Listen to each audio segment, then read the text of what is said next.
Puis je vis le ciel ouvert, et voici parut un cheval blanc. Celui qui le montait s'appelle Fidèle et Véritable. Il juge et combat avec justice. Ses yeux étaient comme une flamme de feu. Sur sa tête se trouvaient plusieurs diadèmes. Il avait un nom écrit que personne ne connaît si ce n'est lui-même. Il était revêtu d'un vêtement teint de sang. Son nom est la parole de Dieu. Les armées qui sont dans le ciel le suivaient sur des chevaux blancs, revêtus d'un lin fin, blanc et pur. De sa bouche sortait une épée aiguë pour frapper les nations. Il les pètera avec une verge de fer, et il foulera la cuve du vin de l'ardente colère du Dieu Tout-Puissant. Il avait sur son vêtement et sur sa cuisse un nom écrit: Roi des rois et Seigneur des seigneurs. Je vis un ange qui se tenait dans le soleil.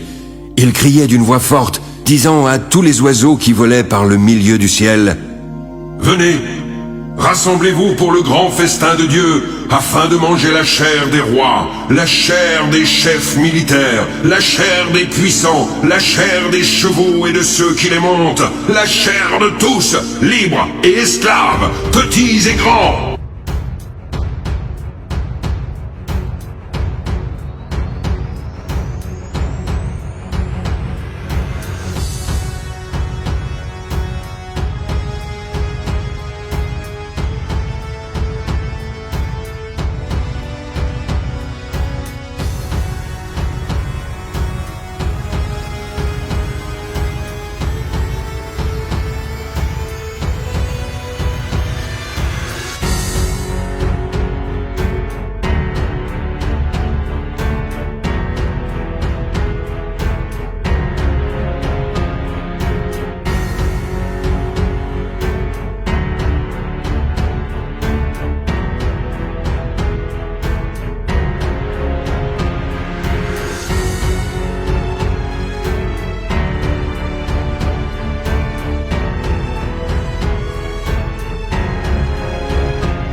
Puis je vis un grand trône blanc et celui qui était assis. La terre et le ciel s'enfuirent devant sa face, et il ne fut plus trouvé de place pour eux. Alors je vis les morts, les grands et les petits qui se tenaient devant le trône. Des livres furent ouverts, puis un autre livre fut ouvert, celui qui est le livre de vie. Les morts furent ensuite jugés selon leurs œuvres, d'après ce qui était écrit dans ces livres. La mer rendit les morts qui étaient en elle.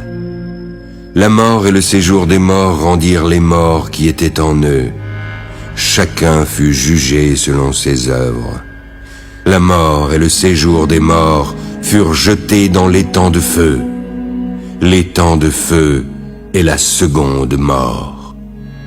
Quiconque ne fut pas trouvé écrit dans le livre de vie fut jeté dans l'étang de feu.